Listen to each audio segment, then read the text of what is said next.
What's going on, YouTube? It's Dave's Daily Trades back again, second update of the day. Well, my last video was slightly interrupted with some crazy after-hour moves.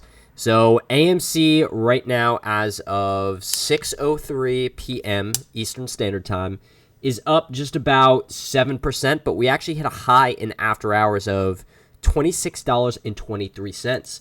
Now, if we look over to GameStop, same thing is going on, but GameStop went pretty crazy, guys.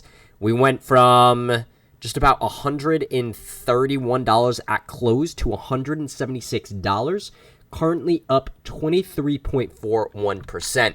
Well, what's going on? Well, I'll bring it right in for you. Provided by FX Hedge. Well, GameStop is entering the NFT and cryptocurrency markets. We knew it was coming. It was a matter of time. Personally thought this was actually going to come in December, but hey, might as well come in January at a very critical time, in my opinion. Because, the past 5 days we've been down, as we discovered in the TA today, and it hasn't been pretty. But this after hours kind of punch, I love to see it, guys. This is certainly going to make a very interesting Friday. But in my previous video, we did talk about a lot of things, but I want to make really just a separate video based on some of the events that are going on in the overall economy. So first of all, I do want to bring up some news about the DTC that came out today. This actually comes from JPMorgan Securities LLC, JSML. And what it's saying is the FICC has been notified of JPMorgan Securities LLC's intent to close its JSML, which is just another division inside of JPMorgan, which is the clearing and EPM accounts effective as of today, January 6th, 2022. No further trade date submissions related to this account will be accepted. So, I hope you all know what EPN means. Of course, I'm kidding because I do not know what that means, as of today at least. So EPN is the Electronics Payments Networks. Essentially, you have the Electronic Payments Network is a financial clearinghouse, which is very key, that handles electronic funds transfers for the private sector. Now, the network facilitates bulk credit and debit transactions, such as payroll, deposits, and really the biggest thing that I'm looking at here is the loan payments. It is used to process recurring payments as well as one-time debit transfers. The fact that their clearinghouse division is shutting down and really didn't get much notice on this at all. This notice came out on, I believe, December 30th. So we just had just about like a 7-8 day lead time to prepare for this. And really the biggest thing that I'm getting out of this personally is, A, we're talking about the clearing division of this, and B, we have seen a lot of notices of similar situations going on within major institutions. Now, you have to ask yourself, why is this happening, and why is it all around the similar timing? Well, I hope you all can sit at your computers or at your phones and answer this question. It's because of all the market events that are slowly coming together and the dominoes that are collapsing. Now, based on this one right here, JPMorgan could just be kind of ditching the DTCC, as this was their second division to leave this year. I believe this other division left earlier in the year. I can't exactly, I'll post that in the description below once I do find that. I have been digging for that. But really interesting enough that this is really being shut down. Now, I wouldn't say it's good news or bad news, but it's more just showing the overall market structure and how things are playing out, because a lot of these institutions are suffering, as we have been knowing for months on months on months. I mean, it all really started with that Archegos mess that happened earlier in March of 2021, and that still is having spillover effects that we've been seeing. I mean, if we look at the latest that came out, and we discussed this yesterday, Credit Suisse is laying off their New York employees as it shuts its hedge fund division down. They're shutting their entire hedge fund division down in New York.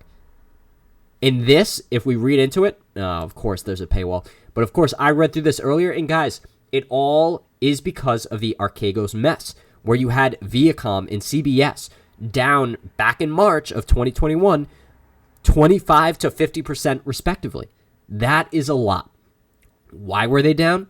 Well, it was because of the over-leveraged ridiculousness that is just going on in the market. And look at this. What do we got here? This is an earlier article. And just to show you guys that hedge funds are bleeding, they're not winning this fight, although it may appear from the past couple of weeks or months of downward pressure on both AMC, GameStop, and all the other meme funds. But it is getting to them, and they can't play this game too much longer. We have Anchorage Capital here, is closing a $7.4 billion flagship hedge fund. These people have been in business for quite some time, and actually 18 years, holding $7.4 billion.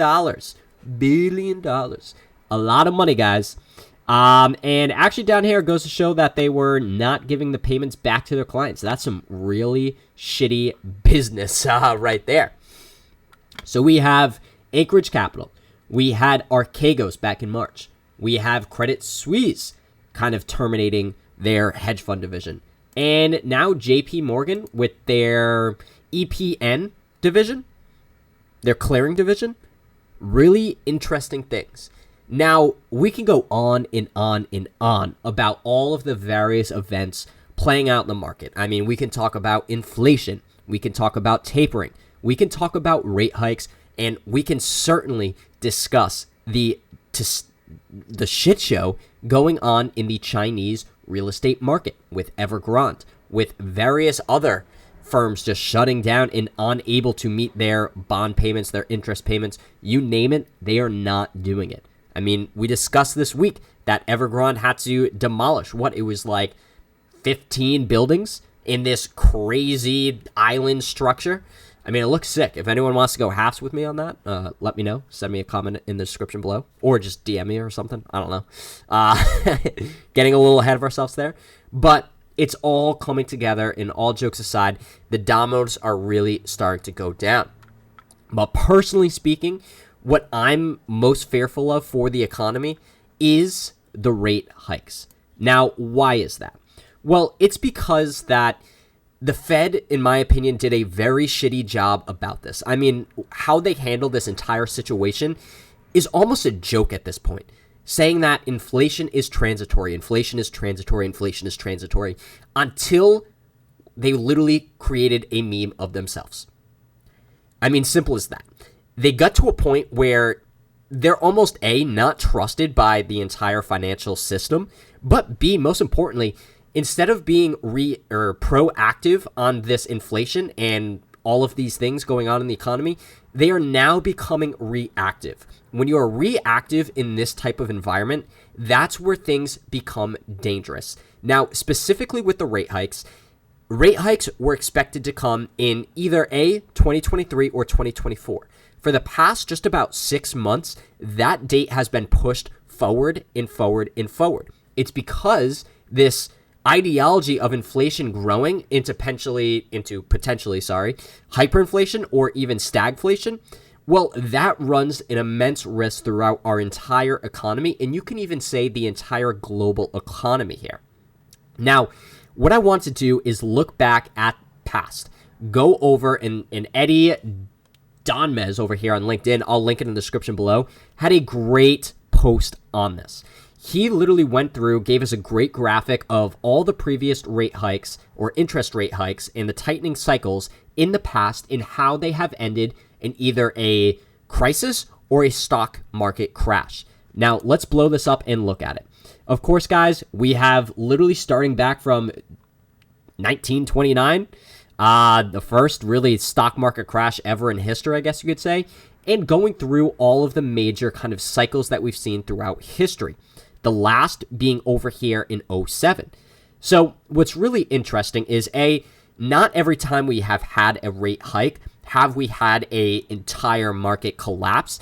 There have been 10, 15% kind of pullbacks in the market in the recent past, But the difference that you have to separate this market from almost every other market situation is it is so different because of so many underlying issues.